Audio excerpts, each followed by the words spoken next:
বন্ধুরা, ফেব্রুয়ারি মাস শেষ হয়ে গেল, এখনো কি তোমাদের লেবু গাছের মধ্যে তোমরা কি ফুলের দেখা পাচ্ছ না? চাইছো তোমাদের লেবু গাছের এইরকম একটা ব্রাঞ্চে নয়, এইরকম প্রত্যেকটা ব্রাঞ্চে ফুল এবং গুটিতে ভরে থাকুক। তোমরা দেখতে পাচ্ছ আমার কিন্তু শীত শুরু হওয়া মাত্রই আমার গাছের মধ্যে কিন্তু অসংখ্য সংখ্যায় ফুল আসতে শুরু করেছে, এবং তার সঙ্গে সঙ্গে দেখতে পাচ্ছ এই ফেব্রুয়ারি মাসেও আমার গাছে কিন্তু নতুন করে আবার কিন্তু ফুলের দেখা পাওয়া যাচ্ছে। আমার মনে হয় বর্তমান সময় আমার অধিকাংশ বাগানি বন্ধুর মূলত লেবু গাছ নিয়ে দুটি প্রবলেম।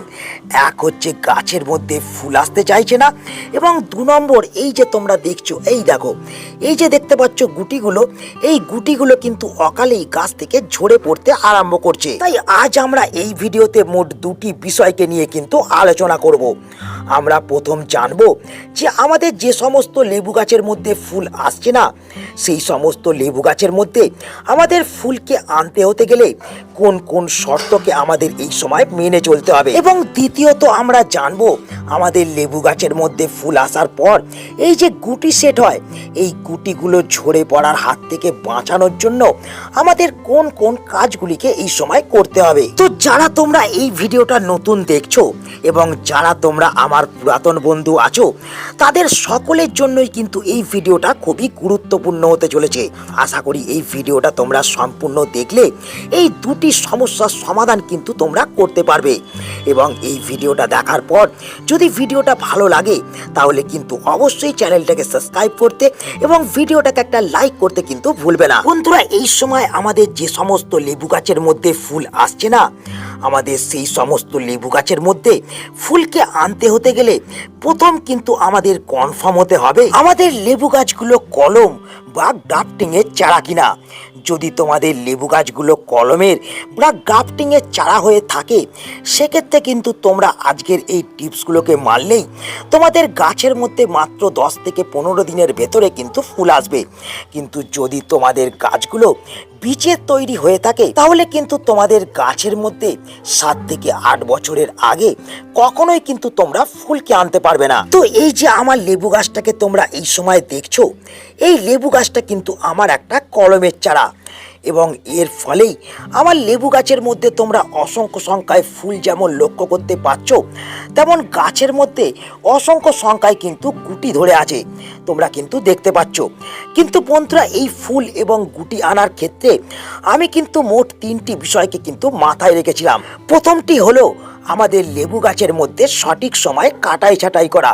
তো দেখতে পাচ্ছ আমি কিন্তু এইখানের প্রত্যেকটা ডালকে সঠিক সময় কিন্তু বন্ধুরা কাটাই ছাঁটাই করেছি, এবং শুরুতেই আমাদের মাথায় রাখতে হবে এই কাটাই ছাঁটাই লেবু গাছের মধ্যে কিন্তু ফুল আনার ক্ষেত্রে বিরাট বড় একটা ভূমিকা কিন্তু গ্রহণ করে। তাই তোমরা এই সময় যারা গাছের কাটাই ছাঁটাই করনি, বা যারা তোমরা গাছের কাটাই ছাঁটাই করার পরেও লক্ষ্য করতে পারছো যে তোমাদের লেবু গাছগুলো ডরমেন্সি পিরিয়ডের মধ্যে আছে, তারা কিন্তু অবশ্যই আবার কিন্তু একবার কাটাই ছাঁটাই করে ফেলো। তাহলেই তোমরা দেখবে লেবু গাছের মধ্যে কিন্তু আবার এই রকম নতুন নতুন কুশি আসতে শুরু করেছে, এবং সেই কুশি থেকে তোমরা কিন্তু এই রকম ফুলের দেখাও পেয়ে যাবে। এরপর যে 2 নম্বর বিষয়টাকে আমি আমার লেবু গাছের মধ্যে ফুল আনার ক্ষেত্রে মাথায় রেখেছিলাম, সেটা হলো বন্ধুরা গাছের মধ্যে জল কম এবং রোদ বেশি। কিন্তু বন্ধুরা, যতটা এই জিনিসটা শুনতে ভালো লাগছে, ততটাই কিন্তু এই জিনিসটা করা কঠিন আমাদের প্রত্যেকটা বাগানি বন্ধুর কাছে।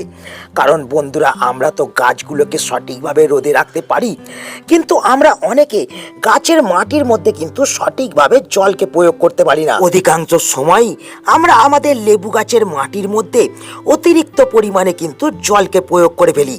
বন্ধুরা, আমি প্রত্যেকটা ভিডিওতে কিন্তু এই বিষয়টাকে তোমাদের কিন্তু জানিয়ে এসেছি যে যাদের গাছে তোমাদের এখনো পর্যন্ত ফুল আসেনি, তারা তোমরা গাছের মাটির মধ্যে কম কম জলকে প্রয়োগ করো।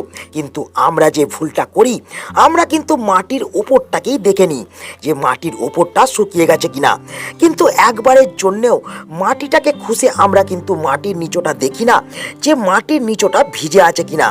সেটাই হচ্ছে আমাদের মূল সমস্যা। আমরা যেটা করব, আমরা কিন্তু এই সময় যে সমস্ত লেবু গাছের মধ্যে ফুল আসছে না, সেই সমস্ত লেবু গাছের মধ্যে যখন জল প্রয়োগ করব, তখন অবশ্যই কিন্তু মাটিটাকে আমরা খুঁজে দেখে নেব যে 3 থেকে 4 ইঞ্চি পর্যন্ত মাটির নিচে শুকিয়ে গেছে কিনা। যখন আমরা দেখব 3 থেকে 4 ইঞ্চি মাটি শুকিয়ে গেছে, তখনই কিন্তু আমরা গাছের মাটির মধ্যে জল প্রয়োগ করব।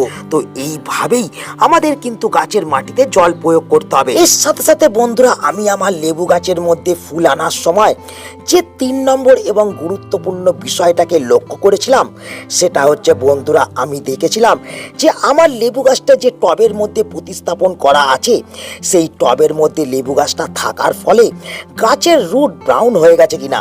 কারণ অনেক সময় দেখা যায় গাছের মধ্যে রুট ব্রাউন হয়ে যাওয়ার ফলে, বা এই যে তোমরা দেখছো এই যে জালি জালি শিকড়টা হয়ে গেছে, এই রকম শিকড় যদি অতিরিক্ত পরিমাণে জালি হয়ে যায়, সেক্ষেত্রেও কিন্তু গাছের মধ্যে ফুল আসতে চায় না। তো আমাদের সেক্ষেত্রে যেটা করতে হয়, আমাদের গাছগুলোকে কিন্তু আবার আমাদের বড় টবে নতুন করে কিন্তু প্রতিস্থাপন করতে হয়। তো আমাদের এই 3 নম্বর বিষয়টাকেও মাথায় রাখতে হবে আমাদের লেবু গাছের মধ্যে ফুল আনার ক্ষেত্রে। কিন্তু এই 3টি বিষয়কে ঠিকঠাক করা সত্ত্বেও যদি এখনো পর্যন্ত তোমাদের লেবু গাছের মধ্যে ফুল না এসে থাকে, তাহলে কিন্তু তোমাদের বুঝতে হবে লেবু গাছের মধ্যে এমন কিছু পুষ্টির অভাব হচ্ছে, যার ফলেই কিন্তু লেবু গাছের মধ্যে ফুল আসতে চাইছে না।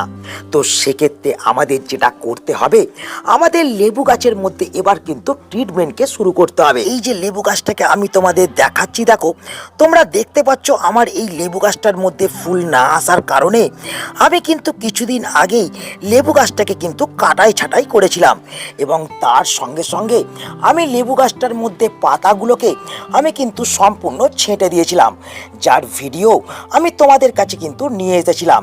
কিন্তু দেখতে পাচ্ছ গাছের মধ্যে এবার কিন্তু নতুন নতুন পাতা বেরোতে আরম্ভ করেছে। তো আমাদের লেবু গাছের এই রকম স্টেজে দাঁড়িয়ে, বা আমাদের যে সমস্ত লেবু গাছের মধ্যে এখনো পর্যন্ত ডরমেন্সি পিরিয়ড চলছে, কোনো ধরনের গ্রোথ বা ফুল নেই, সেই সব লেবু গাছের মধ্যে প্রথম যে কাজটাকে আমাদের করতে হবে, সেটা হলো বন্ধুরা, আমাদের লেবু গাছের মাটিকে আমাদের কিন্তু খুঁজে নিতে হবে। তোমরা দেখতে পাচ্ছ আমি কিন্তু খুব ডিপ করে কিন্তু লেবু গাছের মাটিটাকে এবার খুঁজে নিচ্ছি, এবং মাটিটা খুঁজে আমি কিন্তু একটা টবের গা বরাবর একটা ফাঁকা অংশকে কিন্তু তৈরি করে ফেলেছি। তো এই ফাঁকা অংশের মধ্যে আমাদের প্রথম যে গুরুত্বপূর্ণ জিনিসটাকে প্রয়োগ করতে হবে, সেটা হলো বন্ধুরা এটা। তো এই যে তোমরা জিনিসটা দেখছো, এটা হলো বন্ধুরা সালফার, যা আমরা যে কোনো ফার্টিলাইজারের দোকান থেকে অতি সহজে কিন্তু সংগ্রহ করে নিতে পারবো। এবং এই সালফার যেটা করে, আমাদের গাছের মাটির মধ্যে শিকড়কে কিন্তু ডেভেলপ করতে সাহায্য করে, এবং তার সঙ্গে সঙ্গে যেসব গাছের মধ্যে ফুল আসছে না, সেই সব গাছের মধ্যেও কিন্তু ফুল আনতে সাহায্য করে, গাছকে ফাঙ্গাস এবং পোকামাকড়ের হাত থেকে রোধ করতে সাহায্য করে। তো বন্ধুরা, এই সালফারের আরও অনেক কিন্তু গুণাগুণ আছে, যা এই একটা ভিডিওতে বলা কোনোভাবেই সম্ভব নয়। তো এক্ষেত্রে আমরা যেটা করব, আমরা 1 চামচ সালফারকে আমরা কিন্তু টবের মাটির গা বরাবর কিন্তু ছড়িয়ে দেবো। তোমরা দেখতে পাচ্ছ আমি কিন্তু সালফারকে এখানে প্রয়োগ করে দিলাম। এরপর আমাদের যেটা এই সালফার প্রয়োগ করার পর এর মধ্যে দিতে হবে, সেটা হলো বন্ধুরা এটা। তো তোমরা আমার হাতে এই সময় যে জিনিসটা দেখছো, এটা হলো বন্ধুরা কলার খোসার গুঁড়ো। তো এক্ষেত্রে তোমরা সকলেই বলতে পারো, রাসায়নিক সারকে প্রয়োগ করে যেহেতু আমাদের গাছের মধ্যে ফুল আসছে না, সেহেতু এই কলার খোসাকে প্রয়োগ করে কি গাছের মধ্যে ফুল আসবে? তো বন্ধুরা, এই কলার খোসাকে প্রয়োগ করার আগে আমরা যে মাটির মধ্যে সালফারকে প্রয়োগ করলাম, সেই সালফারই কিন্তু এই কলার খোসা থেকে বিভিন্ন ধরনের পুষ্টি গুণাগুণ, পটাশিয়াম, আয়রন, ম্যাগনেসিয়াম এবং নানান ধরনের ভিটামিনকে কিন্তু ইনটেক করতে সাহায্য করবে আমাদের লেবু গাছকে। তো এক্ষেত্রে আমাদের যেটা করতে হবে, আমাদের কিন্তু 4 থেকে 5টা পাকা কলার খোসাকে শুকিয়ে কিন্তু মিক্সির মধ্যে প্রথম গুঁড়ো করে নিতে হবে, এবং এই কলার খোসার গুঁড়োকে যখন আমরা সালফারকে প্রয়োগ করব, তখন কিন্তু মাটির চারিপাশে আমাদের কিন্তু ভালো করে ছড়িয়ে দিতে হবে। তোমরা দেখতে পাচ্ছ আমি কিন্তু সম্পূর্ণ কলার খোসাটাকে এই টবের গা বরাবর কিন্তু দিয়ে দিলাম। এবং তার সঙ্গে সঙ্গে এই দুটি জিনিসকে আমাদের কিন্তু মাটি দিয়ে সম্পূর্ণভাবে চাপা দিয়ে দিতে হবে, তবেই কিন্তু এর থেকে দ্রুত বেনিফিটকে কিন্তু আমরা লক্ষ্য করতে পারবো। এরপর যেটা আমরা করব সেটা হলো এই যে তোমরা আমার হাতে একটি বিশেষ খাবারকে এই সময় দেখছো, এই বিশেষ খাবারটিকে আমরা আমাদের লেবু গাছের মধ্যে সমস্ত ধরনের পুষ্টিকে যোগান দেওয়ার ক্ষেত্রে এই সময় কিন্তু ব্যবহার করব। তো কিভাবে এই খাবারটিকে আমাদের তৈরি করতে হবে বাড়ির মধ্যে, এই খাবারটিকে তৈরি করতে আমাদের কোন কোন উপকরণ লাগবে, তো চলো সেটা এবার দেখে নেওয়া যাক। তো এই যে খাবারটাকে তোমরা আমার হাতে দেখছো, এই খাবারটাকে আমাদের লেবু গাছের জন্য এই সময় বাড়ির মধ্যে তৈরি করতে হলে আমাদের কিন্তু মূলত দুটি জিনিসকে দরকার। তো সেই দুটি জিনিসের মধ্যে প্রথম যে জিনিসটা হলো সেটা হলো বন্ধুরা এটা। তো তোমরা আমার হাতে যেটা দেখছো সেটা হলো কলা ভেজানো জল। তো আমি যেটা করেছি, আমি কিন্তু দুদিন আগে আমি 500 ml জলের মধ্যে 2 পিস পাকা কলাকে চটকে কিন্তু ভিজিয়ে রেখেছিলাম, এবং তারপর তোমরা দেখতে পাচ্ছ জলটা কিন্তু একটু গাঢ় হয়ে গেছে আর লালচে বর্ণে দেখা যাচ্ছে। তো আমাদের এই উপকরণটা নেওয়ার পাশাপাশি যে 2 নম্বর উপকরণটাকে নিতে হবে সেটা হলো বন্ধুরা এটা। তো এরপর যে জিনিসটা তোমরা আমার হাতে দেখছো এটা কিন্তু আমরা আমাদের বাড়ি থেকেই সংগ্রহ করে নিতে পারবো।